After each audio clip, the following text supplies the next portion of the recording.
It is time for this week's Royals Report. Queen Elizabeth attended her first major public engagement since the death of her husband, Prince Philip. Yesterday, she opened a new session of Parliament with her eldest son, Prince Charles, by her side. So BBC News royal correspondent Sarah Campbell is with us now to talk about all things royal. Thanks for joining us, Sarah. Can you explain us over here on this side of the pond the significance of yesterday's event and how did the Queen seem, not having her husband by her side this time around?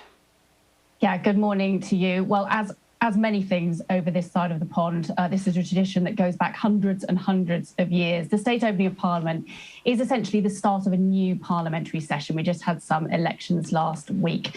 And so what happens is the Queen reads a speech written for her by the government, and it sets out the laws, what they plan to do over the next parliamentary session. As you say, it's the first time the Queen has been out in public carrying out a duty since the funeral of Prince Philip last month. So sort of a big event from that perspective. But also it's usually a huge event. It's usually sort of gold glittering everywhere. The House of Lords is normally packed with people, but because of the pandemic, it was a much more sombre affair. It was much more low-key. You saw there the Queen was wearing a day dress rather than all of the robes, so it did feel slightly different. But it's also worth bearing in mind that actually it wasn't the first time that she's opened Parliament without the Duke of Edinburgh.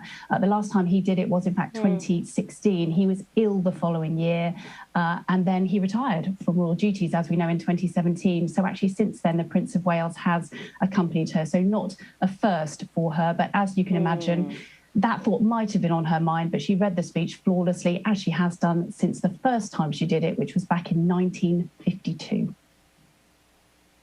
Well, in fact, Prince Charles joined the Queen at the state opening. I guess, can we expect to maybe see him more and more with her at various royal engagements now?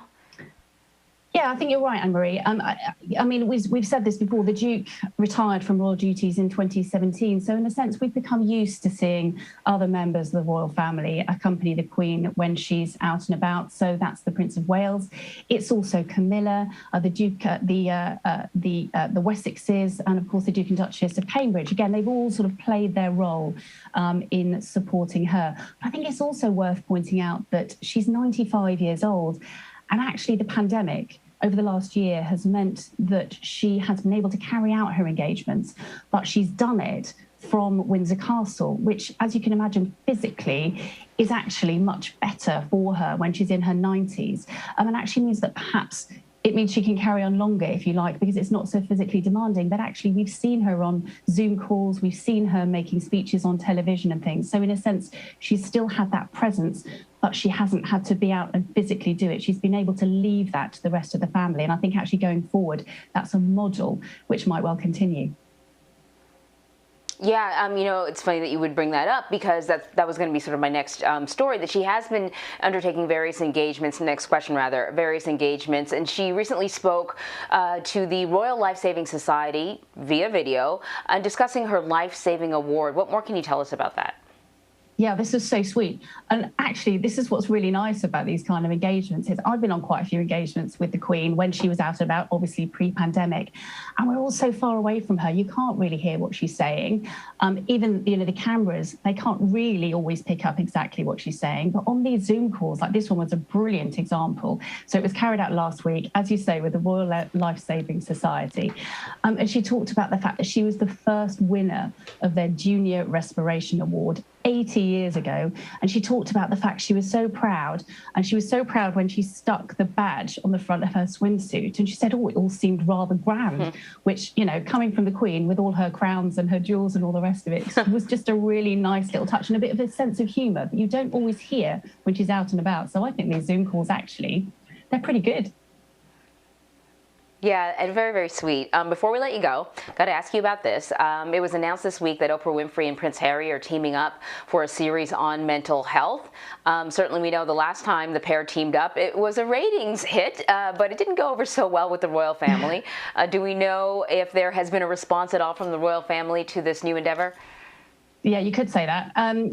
What actually is quite interesting, I look back at my notes, and the first time we knew about this collaboration between Prince Harry and Oprah Winfrey was actually July 2019. So this isn't new. We knew this was happening. Obviously, that predates Megxit. It predates everything that's happened since. But clearly, there will be added interest because of that Oprah interview, which was so revealing, so many allegations 2 months ago. It is going to be talking, it's sort of involving lots of experts talking about mental health. Other celebrities like Glenn Close and Lady Gaga are going to be involved. Will everyone at Buckingham Palace be sitting down and watching it? Or possibly, and I think that the worry will be that in the same way that he was very candid 2 months ago in that interview, Meghan was very candid in that interview 2 months ago. Nobody really knows quite how candid he's going to be and how that might reflect on the palace. And I think that will be the concern and certainly the interest in watching this programme. Yeah, totally. Sarah, thank you very much. You're welcome.